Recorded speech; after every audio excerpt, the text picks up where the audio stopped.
Joining us once again, presidential historian Doug Wead. Doug, great to have you with us. Thanks, One of the Luke. things that stands out in this day, George H.W. Bush, a terrific fellow, a immensely engaging fellow as a human being. What he accomplished is remarkable because he was at a moment in history, as you pointed out earlier in the broadcast. And it's interesting that the left-wing media gives him credit for that, but does not look to the moment in which Donald Trump is serving the interest of the American people and guiding the nation. And that's a shame, isn't it? It's a shame, and Lou, what's a bit comical to me is they rewrite history. George W. Bush was, H.W. Bush was very nice, but he was not weak. He had a thick spine, and he was brutal, as a politician must be to get elected. Right. For example, we broke the rules. So Reagan taught that first you establish your positive vision, then you go negative. Negative works. He learned it in North Carolina. But in 1988, Lou, we came out of the gate negative. I mean, the person who told me the Willie Horton story was George H.W. Bush. It wasn't a dog whistle. It was in your face. And we had to say, you know, it's better if you let other people tell that story. And we spread rumors about Kitty Dukakis. I'm not proud of that. And we ran operatives in our opponents' campaigns without their knowledge. It was a very brutal campaign. So the national media today is portraying this was kinder, gentler. We should go back. This modern president, he's a Philistine. He's too crude. But this is the modern presidency, and to win it, whether you're George H.W. Bush or Donald Trump, you're going to have to learn how to win it by branding and by counterpunching. This is the new politics, and it's not evil, it's new.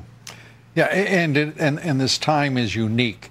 Never have we seen any president assailed as we are watching this president, not only by the national left-wing media, but by the elites of his own party, the globalists, the power structure in this country, which is, you know, at least at the surface, you can see the Business Roundtable, the Chamber of Commerce, the Koch brothers, Wall Street, all attacking this president and his policies, because people, if they just, you know, think clearly, he is the one who is challenging 45 years of deficits, trade deficits with the world, $20 trillion in debt, and continued obeisance to the moneyed interest in the status quo rather than the American middle class and the American dream. This president has to win, or this nation cannot survive. And the reason I truly believe that. I believe it too, and the reason he won is because those flyover states have descended into poverty. They've just been sucked dry, and the money has all been transferred to China. And we've got a president who's got the guts to speak the truth on all these issues. It takes my breath away. I think, why are you saying that? It's true. Do you agree? Yes, but why is he saying that? It's amazing to watch it. You know, the little tone that I hear from some people who identify themselves as Republicans, many of them as conservatives, they say, you know, I just wish he wouldn't tweet. I just wish he wouldn't talk like that.